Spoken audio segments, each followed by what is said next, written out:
Leslie. I'm an anthropology student here, and then Ren is going to be our chef of the hour. So thanks for joining us. Thank you for having me. So today we're going to be doing a southern dish. I'm from Florida, and we do a lot of southern cooking there. So we're going to be doing shrimp and grits, which is a very pretty typical dish on the Gulf Coast. So what we have is our pot here. It's filled with chicken broth and water. I've been bringing it to a boil. We're about to add grits to it. This is filled with some olive oil that is now nice and liquidy and kind of shimmery.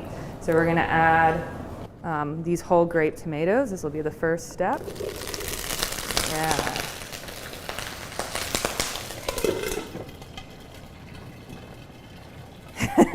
Some good theatrics on that.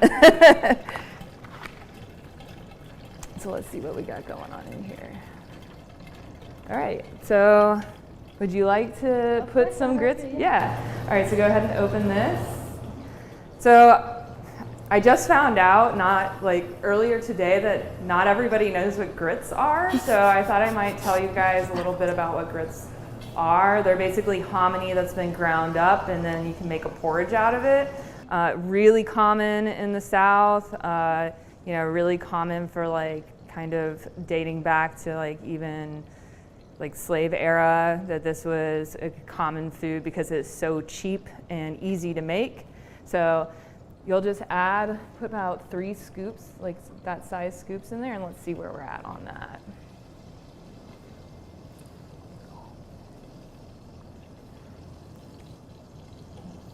Okay, we're gonna need about 3 more. And how many times have you made this dish? So I say I make it about probably 2 to 4 times a year, depending. When I was living in Florida, I used to make it a lot more, mostly because we lived on the Gulf Coast and shrimp was everywhere. How are we doing that? That's good. Mm-hmm. Actually, can you give it a good stir in there? Yeah, of course.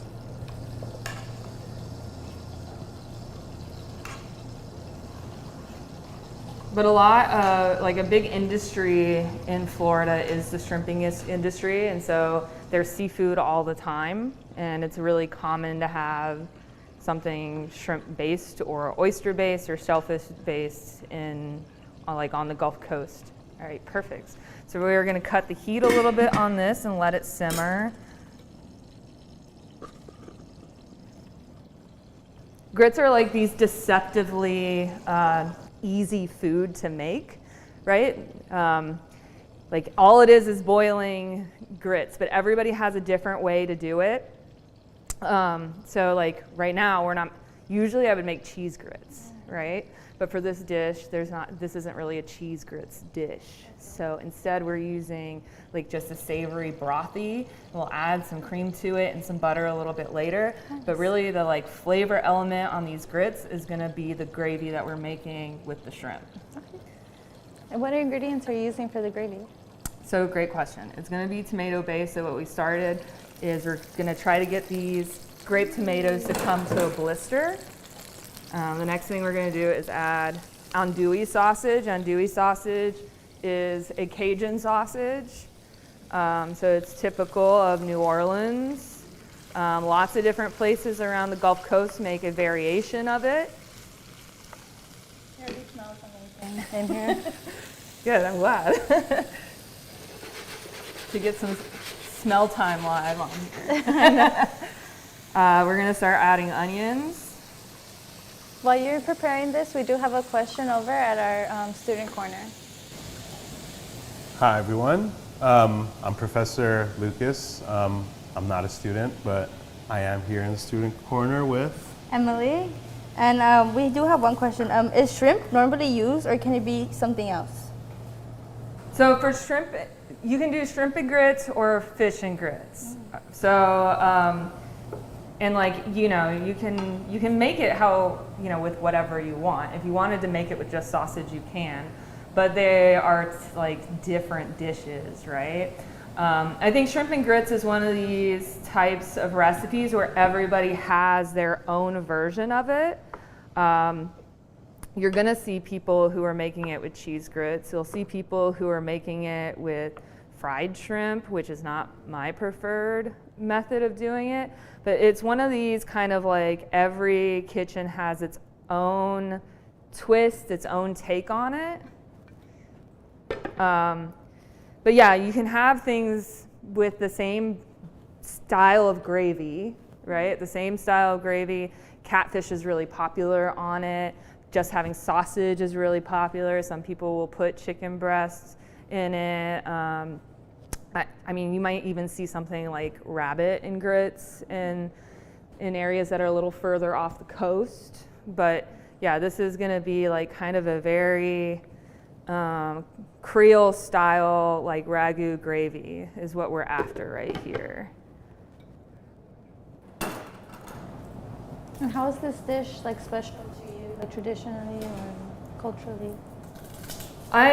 So I grew up in Tallahassee, Florida, which is, it's the capital of Florida, but it's a little bit interior. But growing up, there was a lot of like Gulf Coast Cajun influence, right? So like things like, you know, fried oysters and gumbo and jambalaya are things that were, you know, I was surrounded by a lot.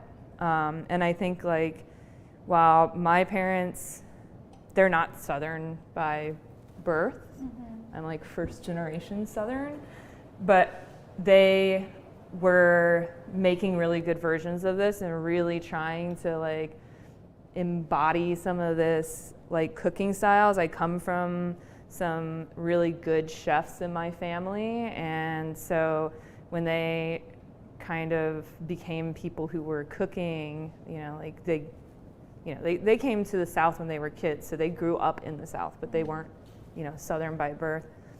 But they really kind of embraced this as their, you know, style. Yeah. And I got to sort of, it, you know, for me, it is a dish, and this style of cooking is a way that has like a lot of identity to me. Like I grew up in the path of hurricanes, and I grew up in the middle of like going to marshes and the coast and knowing like, you know, going to a seafood vendor who was catching their stuff right off of the coast. And so this stuff is like, it's kind of second nature. It just feels very, you know, it feels like a natural progression of seeing what you have available to making a dish with it. Yes, that's very nice. So very much the ingredients just at hand, and that's gonna be using the influence that has in the culture. Yeah, I think so. I mean, it's weird to see just how large the Southern diaspora is out here. There's a lot of Cajun influence out here, and that's because people move from the South all the time. You think about what happened during Katrina, where populations evacuated and then never came home, right? So that's not just something that was typical of that storm. That happens with almost all the storms that happen. If it causes enough damage, a lot of people are not going to go back. So you end up pushing these kind of culinary and cultural traditions into other parts of the nation. So what we I'm doing do have another question over here at the student corner. Hi, everyone. So yeah, we have a few questions. One of them is, why is this dish a popular breakfast item at restaurants? I think it's popular because grits tends to be a popular breakfast item. So like, you know, cheese grits and fried oysters is a pretty popular thing in the South. Yeah, cheese grits and eggs are really good. So I, like, growing up, I don't think that shrimp and grits for me was considered a breakfast food.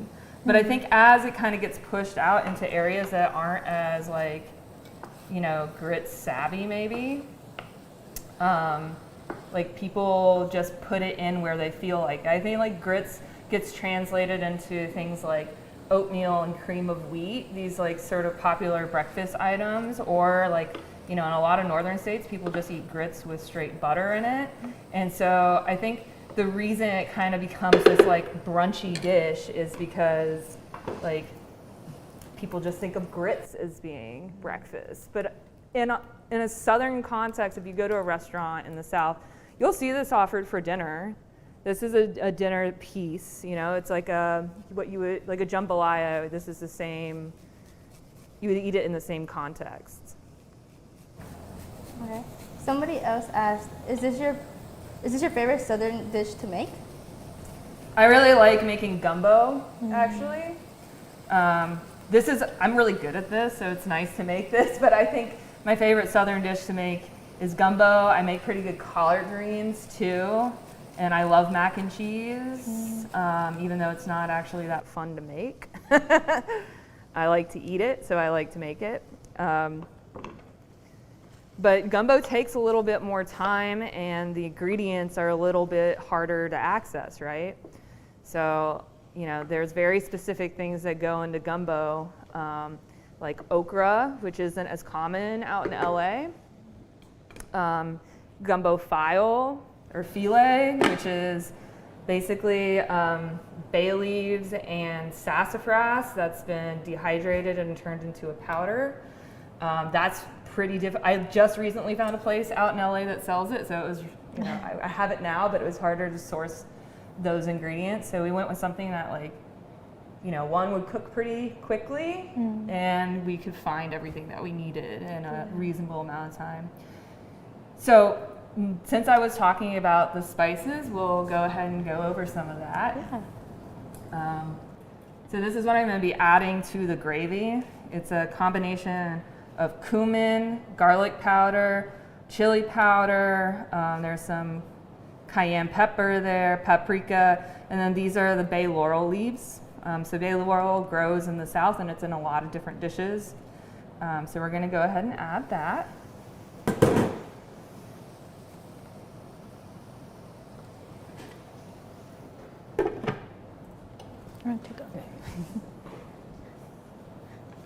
We do have another question. So the question that we have is, what sort of beverages are commonly paired with this dish? I mean, if it were going to be me, I might have a beer with it. I think that, yeah, I think it's pretty common to have beer with a shrimp and grit. You know, I like to make my version pretty spicy, so earthy and spicy, and I think a lot of times those kind of flavors blend well with something really cold and crisp. That being said, like, my mom likes to eat her shrimp and grits with a glass of white wine. So, I mean, I would say that both of those are excellent options. If you want to stay hydrated, you could even go for some water.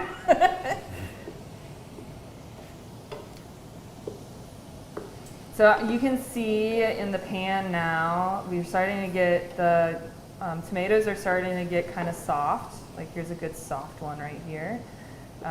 The onions and the peppers are starting to sweat a little bit, and we're getting some good excretion onto the pan. So that's where all the gravy kind of like moisture is going to come from. We're going to add some salt. Salt just helps the vegetables release their moisture. So it helps kind of wilt the tomatoes and the onions and draw out the moisture into the pan instead of having it be trapped inside the, ooh, yeah, we popped a little tomato right there. All right, so let's go ahead and look at our grits and see how they're doing.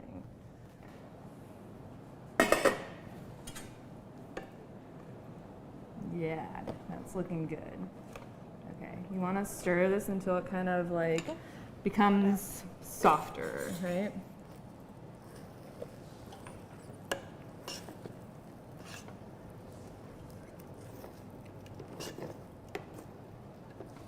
We do have another question on the spice situation. Sure. If you would prefer your grits with some cake, what would you recommend to achieve that? Excellent question. So, I think that it's pretty common in the South for everybody to have A, their favorite hot sauce, and B, their favorite spice blend. So we at my house are when it comes to a spice blend, we are a spicy slap your mama household. We are also a Louisiana hot sauce household as opposed to a Crystal's hot sauce or a Tabasco hot sauce household. But if you didn't want to go like the commercial route, what we have put in our version here is cayenne pepper, so just any dried cayenne pepper is good. So we're gonna add actually some butter and some cream in a minute. And then I'm also gonna be adding some serrano peppers to the mix, so hopefully we'll get a nice kind of global heat coming off of this. But yeah, I think like if you ask a Southerner about what spicy condiment they like, they're gonna have strong opinions about it. All right, so the grits have absorbed all the moisture that's in the pot. So what we're gonna do to make it creamy is add some cream. So that's about 1/4 cup of cream. And we're gonna add some butter to it.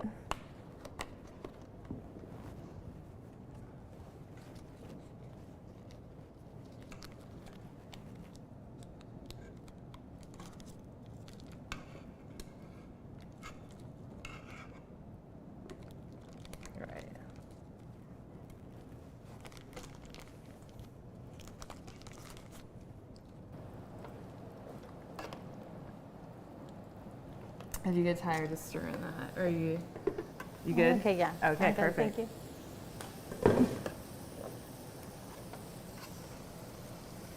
All right, see, now we're coming along on this.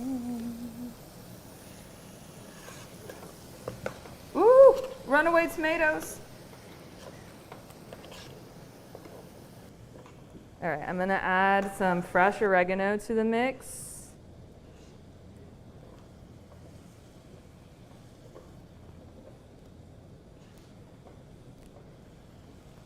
And then we're gonna add a little bit more chicken broth to here. Stirring or Let's see. how are we doing? All right, I'm gonna add some more of this, and then we're gonna cut the heat. Okay. You can add those spices that are right over there. Just stir until they're combined, and then you're good to stop, and we'll cut the heat on it.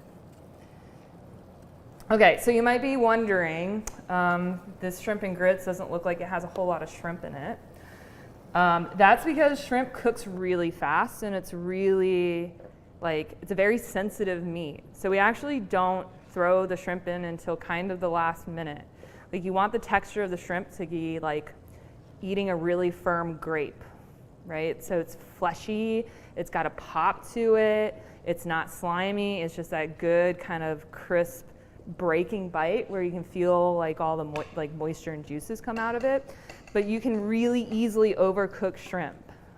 So what we're trying to accomplish here is getting enough moisture and enough heat dispersed in here that we're going to add the shrimp, and we can even, if I were cooking this at home and we were getting real good and hot, I'd be able to cut off the heat entirely and just cook it on residual heat.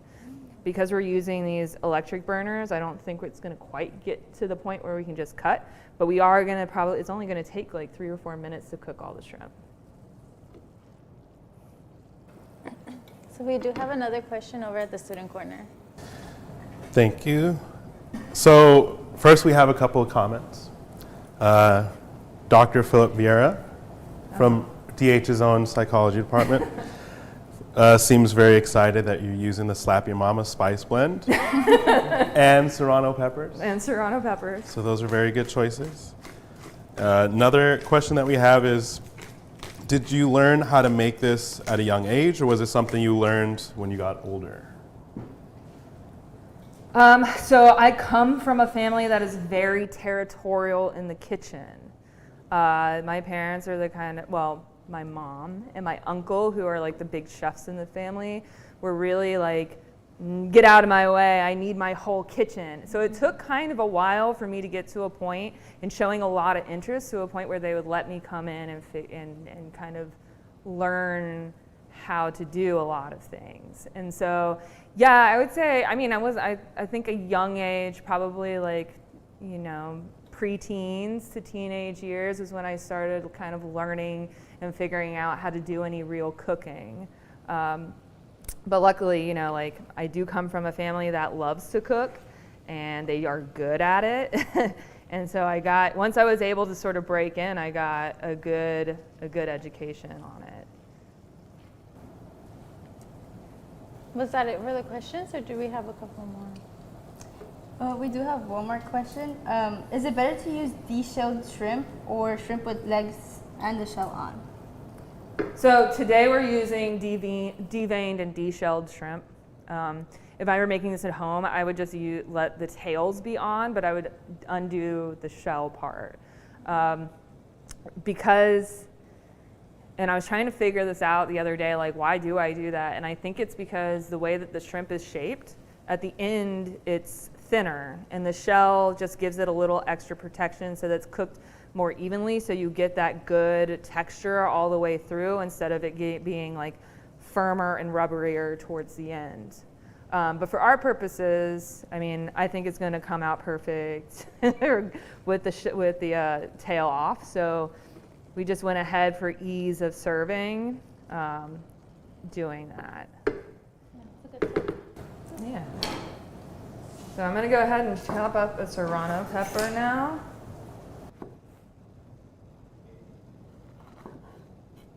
So have you ever heard of the term stuck your foot in it?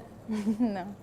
Okay. So it's this weird, very random, like Southern saying that if you do a good job cooking or you cook like a big and crazy meal, it's a compliment, right? Like you could say to somebody like, oh, you really stuck your foot in that. So, you know, if you have something like you go over to your friend's house for dinner and they've like cooked something really amazing, you're like, man, you really stuck your foot in that. And that's a compliment. And I was like trying like yesterday to find where the origins of this compliment come from. Nobody knows. It's just something you say. It is just this very strange but very popular saying.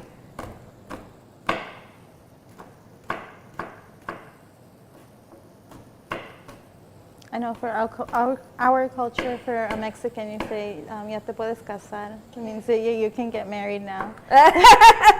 Yeah. When you cook something. You know, I always interpret it as kind of like, oh, you put in everything you got, right? You didn't use all the tools at your disposal. Like you even stuck your foot in it. Yeah. But yeah, I guess, you know, you could get married now too. That'll work. Like these marry me dishes.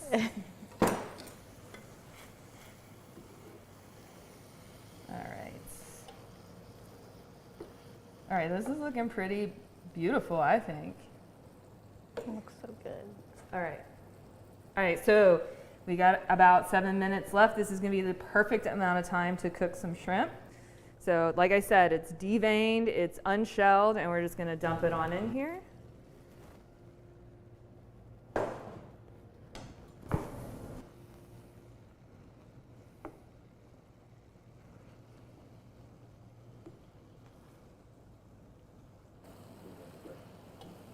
So all I'm trying to do is make sure that each little shrimp has access to the bottom of the pan so that they can get some heat. And then we're gonna cover her for a little bit, and I'm gonna come over here and check on the grits. We have another question over at the student corner. Yeah, so we have a few questions. The first one is, have you ever used scallops in your grits? I have not cooked with scallops, but my dad actually makes a really lovely scallop and grits dish. That's like one of his favorite things to do. When I was growing up, my sister doesn't like grits, and so whenever my sister would go to somebody else's house for dinner, my dad would be like, we're having scallops and grits. And so it was like this secret meal that we would eat without my sister.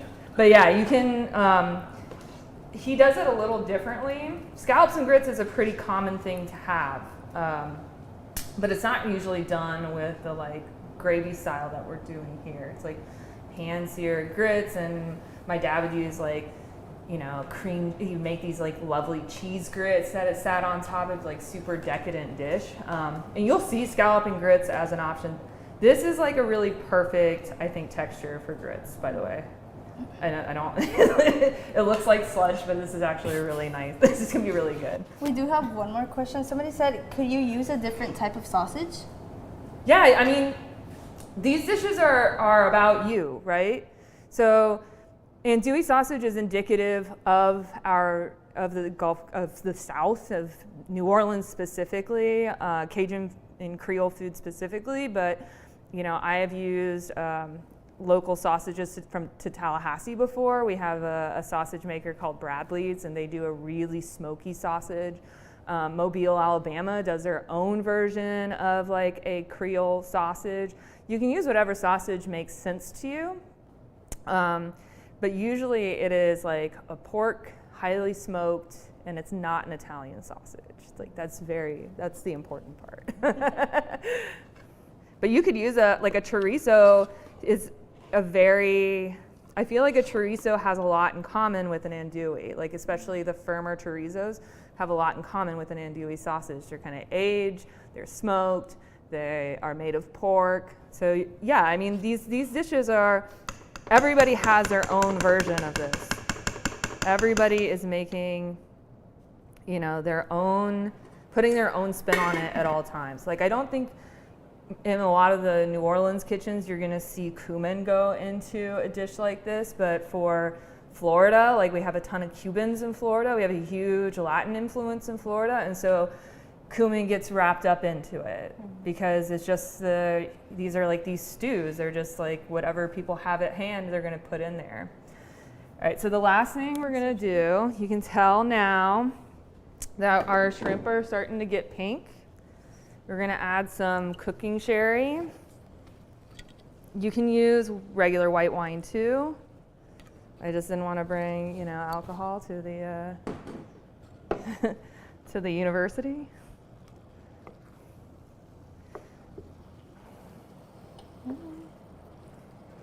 So what we're looking for on the shrimp is for it to they start out gray and translucent. When they're cooked, when the proteins change, they become opaque and a little pinkish. So that's what we're trying to get at. Let's see. Looks like our heat is still catching up to our shrimp, so put the lid back on and see what we can do about that. So we do have a few other questions. One that I'm curious about, because growing up I encountered different types of grits, including sweet grits, like where people put sugar and butter in that. I don't know if you have an opinion or like are familiar with that. He knows I have an opinion about that. I think it's an abomination. I honestly had not heard of anybody doing sweet grits until like I had moved outside of the South. But it's weird because his mother is actually she grew up for a while in New Orleans and she ate sweet grits when she was a kid. But I hadn't met anybody that put sugar in their grits until I moved to Colorado. Because like for in Florida is so ubiquitous that they're either buttered or they're cheese. And if you want something sweet, if you want a sweet breakfast porridge, you eat cream of wheat. And so it didn't even cross my mind that you could make them sweet until I moved to Colorado. Somebody said, is this your favorite Southern dish to eat or is it something else? I mean, I love eating this dish. This is a really, really good dish. But if somebody else is gonna make me something, I love fried catfish and grits. I'm not good at frying things myself, so that's like a really nice thing. I love eating jambalaya. I don't know, it's really hard to tell. These are all kind of like, you know, they're all kind of very related and similar. This is a great dish, and it is one that I am always proud to serve. It's always one that I enjoy eating, and it's always one that I feel like really speaks to me as sort of like, you know, ooh, this feels like home, you know? The last a couple of questions/comments that you could respond to. It's actually from my brother Michael. Oh, hey, Mike. He says, I've heard that an incredibly made meatloaf has a similar effect. And also a halal version next time. It's a request. I've made him a halal version of this dish, actually. Another one. Another one, yeah. All right, so now, yeah, you can see now we got some pink shrimp. Everything's getting cooked down. Now let's see. I'm gonna pick one of these babies up. I think this is like probably the best like example. Like it's firm, and then that break, it should kind of like pop open. So yeah, that's a good shrimp right there.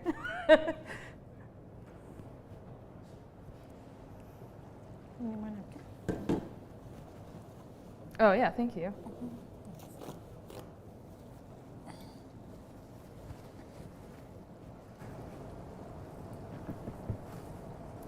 So yeah, do you think you might be ready to plate?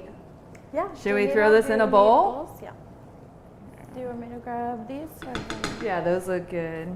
And we'll use this spoon for serving. So what you want to do when you're serving, so we'll pick this girl up. Let's see. There we go. So what I like to do is I like to put the grits down here in the bottom of the bowl. And then I like to make a little kind of like, push it kind of to the edges like that, make a little divot there. Come over here. I'm gonna get my shrimp out first. And then I like to make sure that I get a good amount of gravy. So I'm gonna tilt this pan up and let that juice kind of get there.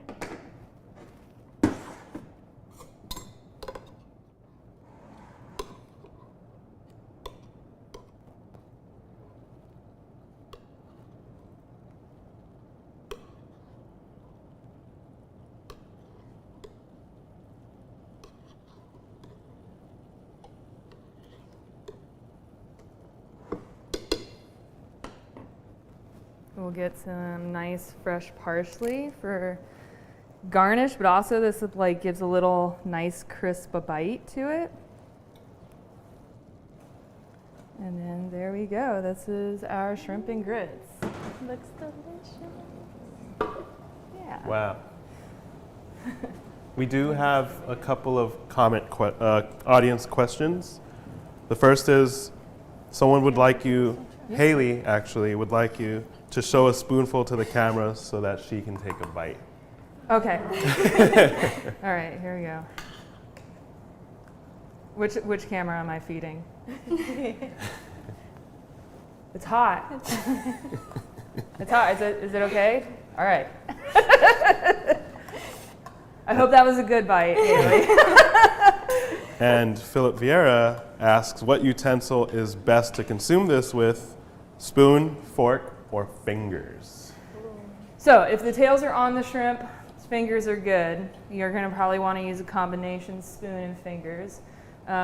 Shrimp are off, so I would say that you can use a fork or a spoon. You don't have to put whole shrimp in there. Like you might feel like you want just shrimp, like chopped up shrimp. In that case, you can go all spoon all day. But I would think with the method that we chose to do it today, I think probably a fork would be best.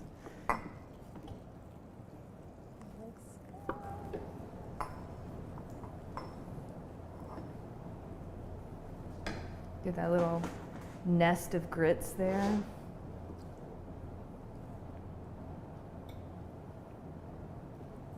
Do we have any more questions? Or? Hailey just said, delicious, thank you, I enjoyed that very much. Glad you enjoyed your bite, Hailey. And then someone did ask, can you use cilantro instead of parsley? Yeah, I mean, again, this is really about your flavor palette. I don't think cilantro is not very common in like Cajun or Creole cooking, but certainly in Florida we have a lot of cilantro because we got a lot of Cuban and Hispanic people that are contributing to these dishes. And since it's not just a Creole dish, right? It's not just a Cajun dish. This is a dish of the South, and so yeah, you can use whatever you think feels correct to you.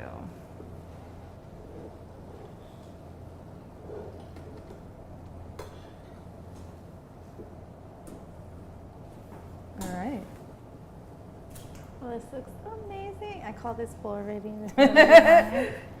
But thank you for joining us. Thank you for being here and showing us this amazing dish. It looks amazing. Yeah, thank you guys so much for having me, and don't forget to vote today. Yes. Very important. Don't forget. Cool. Thank you all so much. Emily and I are just drooling out of our eyeballs. yeah. It looks so good. Oh, weird. And thank you all so much for for joining us. We had a really wonderful time. It smells delicious in here. Follow us on socials. We are going to be giving you updates.